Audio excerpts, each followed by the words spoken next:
بسم الله الرحمن الرحیم. جناب دکتر عبدالله اعضای محترم کابینه، دکتر قیومی،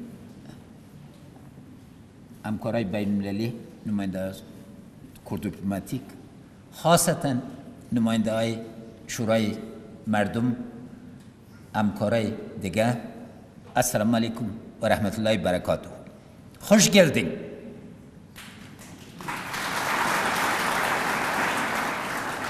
خوش آمدید. خیر آغلاست.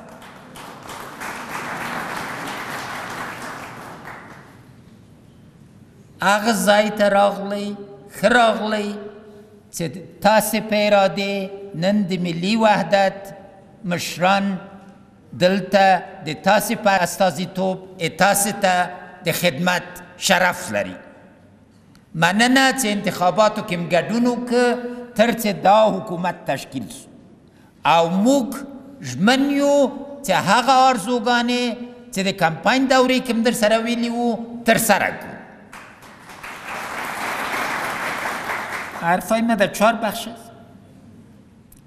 اول تشکر، تبریکی و تقدیر است. تشکر از نماینده‌های شورای همبستگی ملی که سال پیشتر آرزوهایتان، خواهشهایتان و انتقادهایتان با وضاحت امرای ما شریک ساختین. امید است که امروز براتان این ثبوت موجود باشه که شما یک دولت و یک حکومت شنوا دارید. از شما شنیدیم به اساس آرزوی شما امروز همبستگی ملی به میثاق ملی مبدل میشه و شما به اطمینان در سرتاسر افغانستان کار کرده میتونید. دوم، از همکاران کابینه، از جناب دکتر صاحب عبدالله، از وزیر صاحب مالیه که زحمات خاص در قسمت تمویل کشیدن، تمام اعضای کابینه و مخصوصا وزرای محترم که در بخش سکتورهای مختلف برای بار اول در تاریخ افغانستان وزیر صاحبا حاضر شدن که اختلافات خود کنار بگذارن و مشترکاً کار کنن.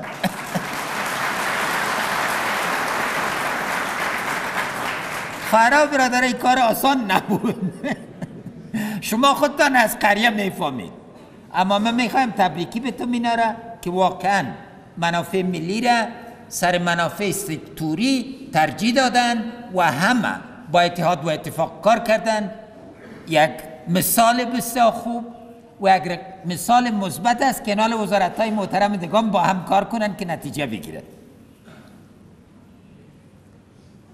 ما مخصوصا میخوایم که از معینای بسیار فعال ما ابراز امتنان کنیم. یک گروه معینای ما شب و روز کار کردن تا این پروگرام به موفقیت برسند.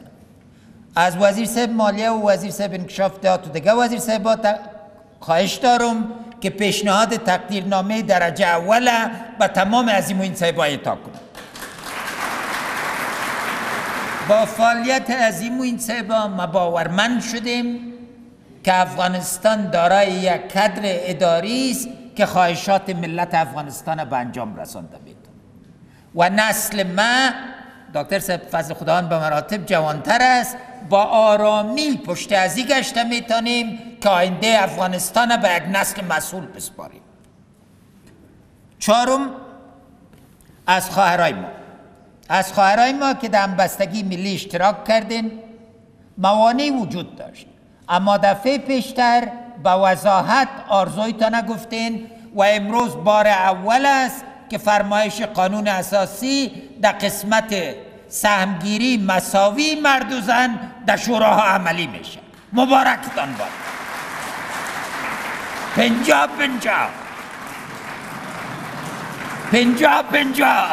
نه 20.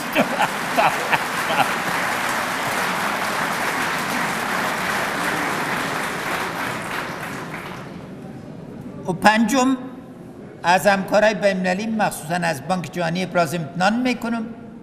به صورت اوسط اینا 18 ماه صرف میکنن که یک پروژه را از مفکوره به عمل برسانند و یک دلیل عمده‌اش است که همکارای داخلی ملی نمی داشته باشند، سر از اینا فشار نمیارن. ام دفعه موین صاحبا و وزیر صاحبای ما ریکارد شکستاندن، بعد از این 6 ماه هدف است. هم در بین وزارت ها کار کردن، هم در بین دولت ها. باز اوقات همراه همکارای بین‌المللی ما کار کردن مثل پختن قرمه وارز. نه شروع اول همیشه از پیاز میشه، نه پیاز در چشم درد میاره، اشک میاره، اگر زود به نتیجه نمیرسه آدم تنها درد یادش میمونه. دیگه ما میخوایم درد پیاز کم شوه، نفع قرمه زیادتر شوه.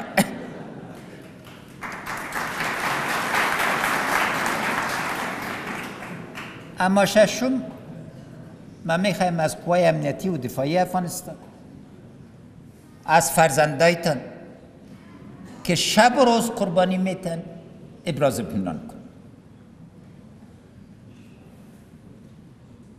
وقتی که یه امانت بزرگ سرشانای ما آمد، بقای افغانستان در خطر بود. اکثریت مطلق مبصرین منطقه و جهان و حتی بدبینای داخلی در فکر ازی بودن که خدای نکرده افغانستان و دولتداری در افغانستان در معرض سقوط خود باشه. بقای افغانستان از نتیجه قربانی سرباز، افسر، ساتنمند، بریدمل، افسر و جنرالای شجاع افغانستان تأمین شده. از همه از اینا از صمیم قلب اعتماد سپاس میگم.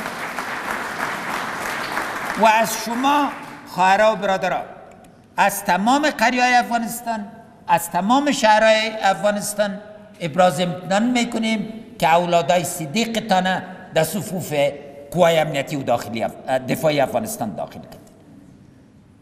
تمام از این مردم رضاکار هستند. یک نفر در قوای امنیتی و دفاعی افغانستان مجبور نشده که در این قوا اشتراک کنه. قربانی از ایناست که موجب ازی شد که جامعه بین‌المللی دوباره اعتماد از دست داشته خود را پیدا کنه. وقتی که منابع را خودتان داشته باشین، کار پروژه سازی یک رقم است. اما وقتی که یک وعده را عمل میکنین که اول باید منابع را پیدا کنین، این کار به مراتب 10 چند دشوارتر است. و از زحمات وزیر صاحب مالیات در این بخش خاصتا ابراز امتنان میکنم. اما عمده‌ترین مسئله که من از همه تشکر میکنم از تمام حاضرین تالار، ایجاد یک زبان مشترک است. امروز همه از جناب دکتر صاحب تا آخری بس با یک زبان صحبت کردیم. آواز دولت متحد است و آواز دولت با ملت یک آواز است. و این زبان چیست؟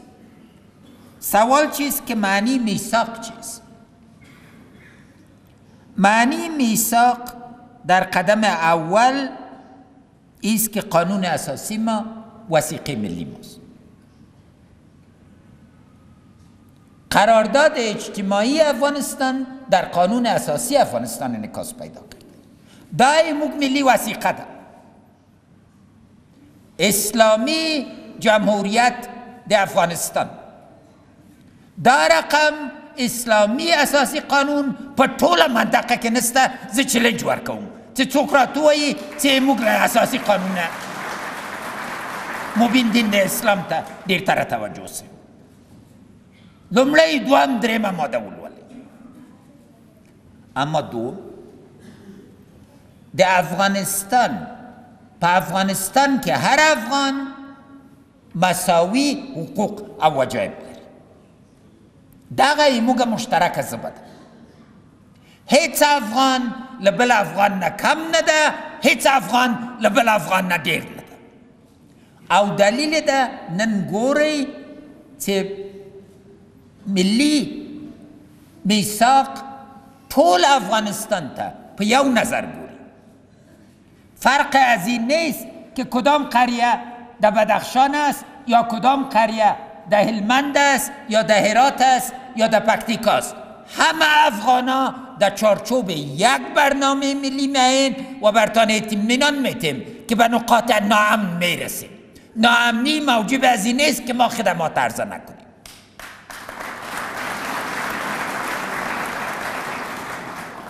اصل دوم چیز که انعکاس از قانون اساسی میکنه، مردم اصل هستند، حکومت وسیله است. وقتی که سر افغانستان بحران آمدن، در قرن 19 بود یا در قرن 20 بود، کی از وطن دفاع کرد؟ حماسه این ملت مردم افغانستان ایجاد کردن. نه در قرن 19 که سر از این خاک حمله شد اطمینان ازی بود، نه در قرن 20 که سر از این مملکت حمله شد که مردم افغانستان از افغانستان دفاع کرده میتونن. اما دشمنای افغانستان، بدبینای افغانستان همیشه قوت و وحدت از این ملت نادیده گرفتن. بنابراین وحدت از این ملت نه اول نتیجه باورمندی ما به خداوند جل شانه است، دوم اتحاد و همبستگی خود ماست. اما این همبستگی که از نگاه شعوری وجود داشت به شکل برنامه عملی نمیشد. برنامه موجب از این بودن که یک کس بگوید که در فلانی جای توجه شده، در فلانی جای توجه نشده. قانون اساسی واضح است، باید تعادل رعایت شود و سرتاسری باشه. بنابراین امروز بزرگترین قدم شاهد هستیم که بار اول یک برنامه ما تنها دهات افغانستان در بر نمیگیره، تمام افغانستان در بر میگیره. و بعد از این تعهد حکومت وحدت ملی تان همراهی است که هر برنامه افغانستان، برنامه ما انشالله افغانستان شمول میباشه. معلوم دار نقاطی که از نگاه اقتصادی تاثیرات نهایت زیاد دارند باید یک جفه توجه شد، نقاطی که نهایت محروم هستند دیگر نوع توجه، اما نوع توجه مساوی میباشه.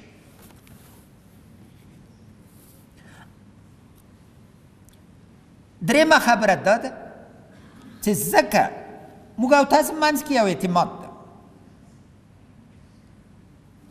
تاسو موږ باندې اعتماد کړی، غوښتلي دي چې څه وکړئ. موږ اوس پیسې برته تاسو ته درکوو.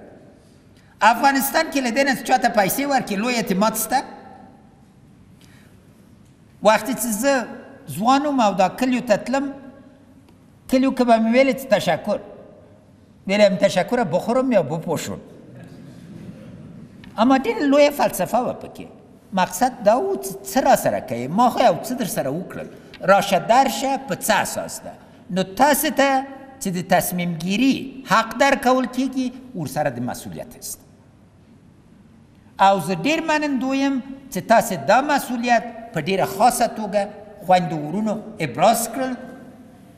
از هر پیسه حساب بگیرین، اما از هر پیسه هم انشاءالله تعالی از پیشتان حساب گرفته میشه. دلیل از این چیز مهمترین شرم افغانستان چیست؟ هر روز اتهام فساد است و اگر کوشش های حکومت وحدت ملی تا نمی بود که دنیا را قناعت بدیم که ما واقعا مقابل فساد نیت، اراده و پلان مبارزه با فساد داریم، فکر میکردین که یک برنامه 800 میلیون 1 میلیارد دلاری را سرش دنیا همراه ما به موافقه میرسیم. از این جهت ما و شما همه در یک امتحان هستیم که شفافیت به صورت سرتاسری تامین شد. اما علاوه بر از این، برای هر افغانی که از راه از این پروگرام انرژی شما ایره به 20 بدل کرده میتونه و این نهایت ضرور است، چون حل مشکل در دست شماست. طور مثال جوانا شیشتن 4 ماه سال بیکار می باشه، خب اینا باید رضاکار شد، بتانن یک قسمت کارها را انجام بدن. امی فرهنگ مؤسسات لطفاً دور کنین که منتظر باشیم که جویم کسی دیگه پاک کنه، مسجدم کسی دیگه بسازه، مکتبم کسی دیگه ترمیم کنه. ما باید خود دست به دست بدیم. هرچی این کارا را خود ما زیادتر کنیم کارهای بزرگتر زمینه برش فراهم بشه. نقطه چهارم ارائه خدمات است. بزرگترین فساد از دیدگاه ما فساد است که فرد به بضاعت مجبور میسازه که قرض بگیره که خدمات بتونه تامین کنه. از این کده ظلم کلانتر، از این کده جبر کلانتر در روی دنیا وجود نداره. کسی که دکتره که دوای به کیفیت از نگاه پروگرام صحت میته، آمار انکشاف دهات که به صورت بکفایت به ترتیب یک پلچک اعمار میکنه یا غیره. از این خاطر ارائه خدمات نظارت متقابل میکنه. خواسته ما است و این پروگرام عملی میشه. هر کدامتان و انشالله تعالی همتان تلفن دارید. نوع خدمات نظارت واضح مردمی و نظارت دولتی مشترک و نظارت بی‌طرفانه سومی باید وجود داشته باشه. بدون نظارت ما شفافیت تامین کرده نمیده. حسابدهی متقابله ماناش امیست انشالله تعالی. اما عمده‌ترین کار که برنامه در چارچوب میثاق شهروندی انجام میده تغییر فرهنگ دولتداری و حکومتداری است. با خوامو گوتست میراث رسیدلی و چه اوچوک چه مجرد نوم حکومتی سړی که مرزایی که چه سبا وی زل نور نوچتیم زم لمړی خادم یم ټول د دولت مامورین د تاسې خادمان دي. تاسې ور باندې حق لرئ، هغوی تاسې باندې حق نه لرئ. و این ضرور است که در چارچوب برنامه ملی فرهنگ تغییر کنه. فرهنگ باید به فرهنگ خدمت بدل شد، به فرهنگ همکاری که هر شهروند افغانستان در کلینیک میره، در اداره دولتی میره به شکل استقبال شوه که فکر کنن که رئیس جمهور یا رئیس اجرایی مملکت اومده. چون رئیس جمهور و رئیس اجرایی مملکت امروز به اساس اراده شما در شیشتن. فرق ما با کسایی که در بیرون است چیست؟ ما اینجا به اساس رای آزاد شما آمدیم و از شما نمایندگی میکنیم و پیش شما مسئول است. هر کس دیگه که دائم مسئولیت داره برای انتخابات شروع کنه. او موگه پاک شفاف کنه. نقطه سوم، جنگ مشکل است. جنگ تهاجمی، جنگ نااعلام شده که بعد اعلام شده غیره و غیره. توریسم بین المللی منطقوی غیره و غیره. اما بزرگترین مشکل ما شما محرومیت است. نمایشنامه که سال پیشتر شما در میجه اجرا کردین نمایشنامه است که من همراه همه دنیا شریک میکنم.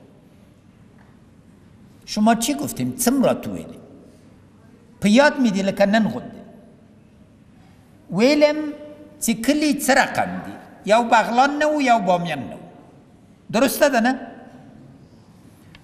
او تاسې راته ویلې چې در لوی کتابونو پسې مه ګرځه، موږ د افغانستان انځور درکوو او تاسې واقعي انځور راکړه. هغه انځور څه ده؟ څوک په کلي کې درې ډوډۍ خوري، په ورځ کې 3 وارې ډوډۍ خوري. څوک په کلي کې ورځې 2 وارې ډوډۍ خوري.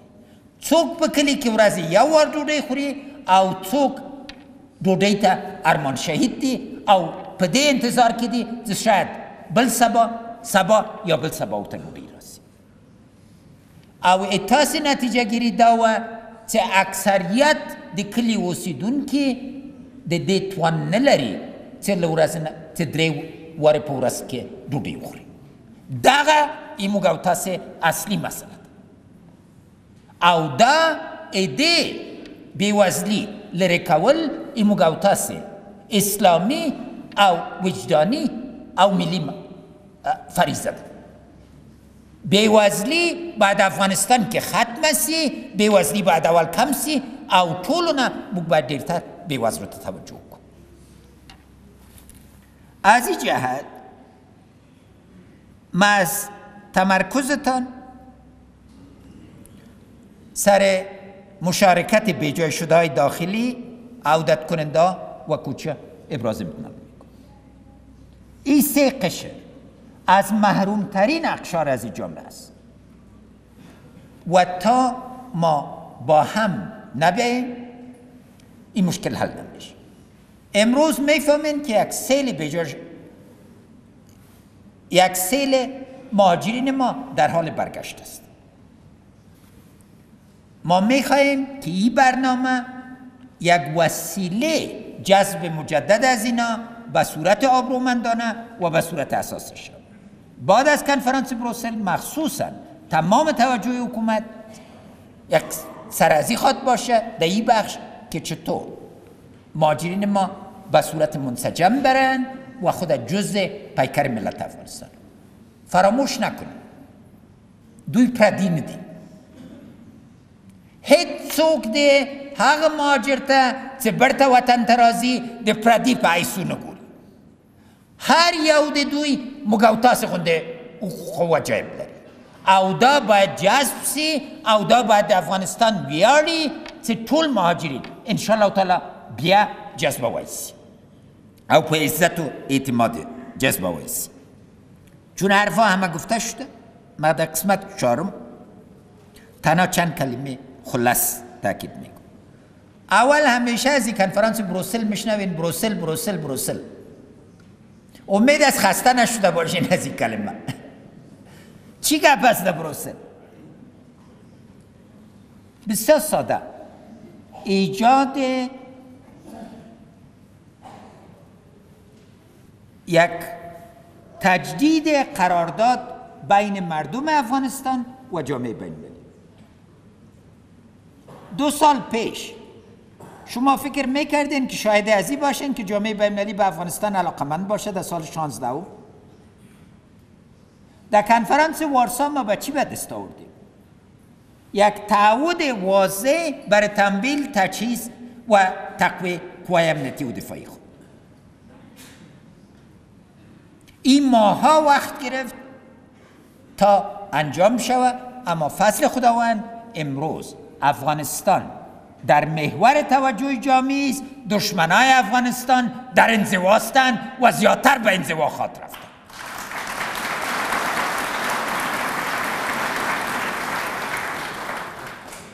در بروسل دولتتان از شما، از زن افغانستان، از بیجای شده افغانستان، از مهاجر افغانستان، از کوچی افغانستان، از دیشین افغانستان، از شهروند افغانستان، از جوان، پیر، عالم، تمام اقشار افغانستان نمایندگی میکن. میثاق شهروندی میثاق بین نسل هاست. همه نسل های افغانستان گرد میثاق شهروندی یک جای میشه. در بروسل امکانات اقتصادی را دوباره دنیا تعهد میکنه که به اساس از او نه تنها برنامه میثاق شهروندی بلکه تعهدات دیگه ما برای امحای فقر و ایجاد یک افغانستان با ثبات مطمئن انجام شد. چرا ما این را جدی گرفتیم؟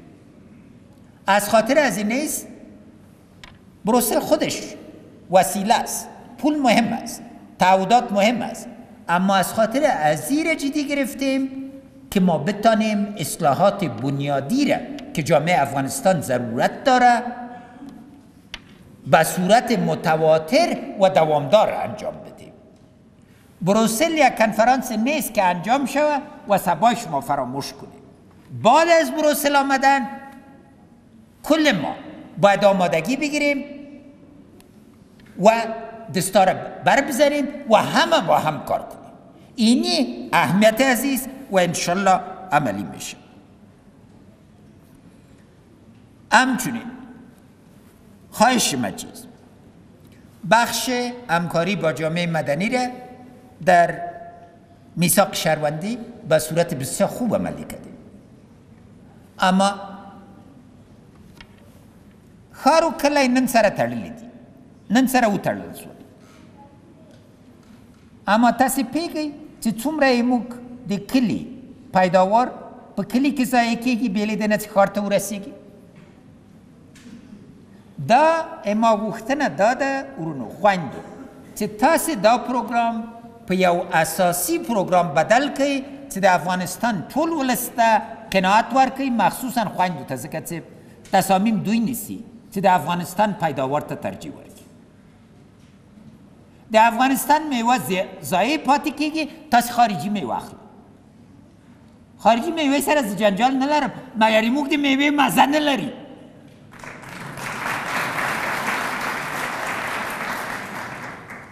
فیشن در این نیست که بوتلای عطر بوتل شده را بیارین و از ممالک آمده که والله زراعت داشته باشه. اما اگر در بوتل سازی مشکل داریم، رفتیم مشکل بوتل سازی را کنیم.